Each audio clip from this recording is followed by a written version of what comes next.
Chapter 11. In the middle of this fresh tale, Pierre was summoned to the commander-in-chief. When he entered the private room, Count Rostopchin, puckering his face, was rubbing his forehead and eyes with his hand. A short man was saying something, but when Pierre entered he stopped speaking and went out. "Ah, how do you do, great warrior," said Rostopchin as soon as the short man had left the room. "We have heard of your prowess. But that's not the point. Between ourselves, mon cher, do you belong to the Masons?" he went on severely, as though there were something wrong about it which he nevertheless intended to pardon. Pierre remained silent. "I am well informed, my friend, but I am aware that there are Masons, and I hope that you are not one of those who on pretense of saving mankind wish to ruin Russia." "Yes, I am a Mason," Pierre replied. "There, you see, mon cher. I expect you know that Messrs. Speransky and Magnitsky have been deported to their proper place. Mr. Klyachev has been treated in the same way, and so have others who on the plea of building up the Temple of Solomon have tried to destroy the temple of their fatherland. You can understand that there are reasons for this, and that I could not have exiled the postmaster had he not been a harmful person. It has now come to my knowledge that you lent him your carriage for his removal from town, and that you have even accepted papers from him for safe custody. I like you and don't wish you any harm, and, as you are only half my age, I advise you, as a father would, to cease all communication with men of that stamp and to leave here as soon as possible." "But what did Klyachev do wrong, Count?" asked Pierre. "That is for me to know, but not for you to ask," shouted Rostopchin. "If he is accused of circulating Napoleon's proclamation, it is not proved that he did so," said Pierre without looking at Rostopchin and Vereshchagin. "There we are." Rostopchin shouted at Pierre louder than before, frowning suddenly.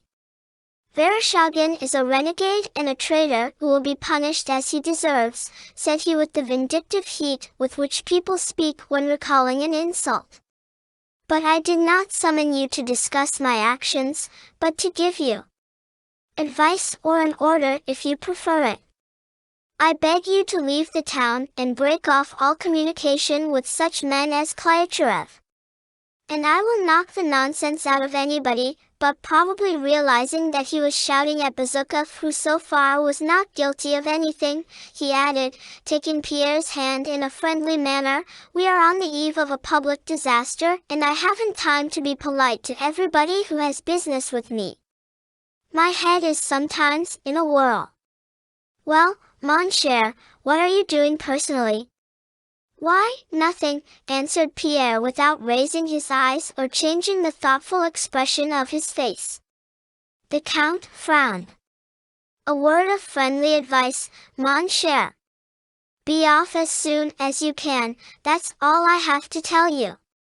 Happy he who has ears to hear. Goodbye, my dear fellow. Oh, by the by," he shouted through the doorway after Pierre, "is it true that the Countess has fallen into the clutches of the Holy Fathers of the Society of Jesus?" Pierre did not answer and left Rostopchin's room more sullen and angry than he had ever before shown himself. When he reached home it was already getting dark. Some 8 people had come to see him that evening, the secretary of a committee, the colonel of his battalion, his steward, his major domo, and various petitioners. They all had business with Pierre and wanted decisions from him.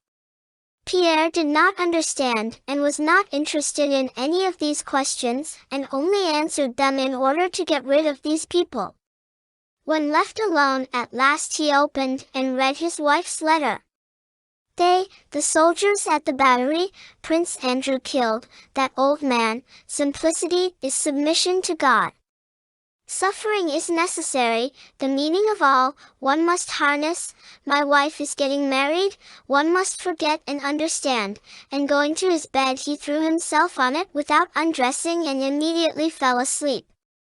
When he awoke next morning, the majordomo came to inform him that a special messenger, a police officer, had come from Count Rostopchin to know whether Count Bezukov had left or was leaving the town.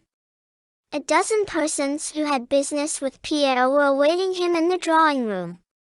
Pierre dressed hurriedly and, instead of going to see them, went to the back porch and out through the gate.